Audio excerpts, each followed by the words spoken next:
very exacting, looked almost like a school teacher professor. Rimless glasses, always kind of nicely dressed. Always wore crepe sole shoes. I'll never forget that. Crepe sole shoes, Fred Y. His father made his money making buttonholes. You ever believe anybody can make a living making buttonholes? But that was his business. He was a buttonhole maker.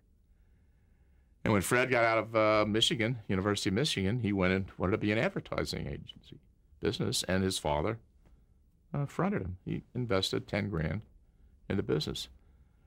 And there was a big baking company in Cincinnati called Rubel's Bread. And Fred got the advertising account, and he created this little character, this little Cupid character with a bowler hat leaning up against a fire plug.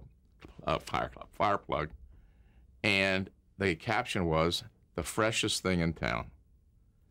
I mean, it became a super hit. And it put him on the map as an advertising agency business, in the advertising agency business. Then, the advertising was going in all these radio shows.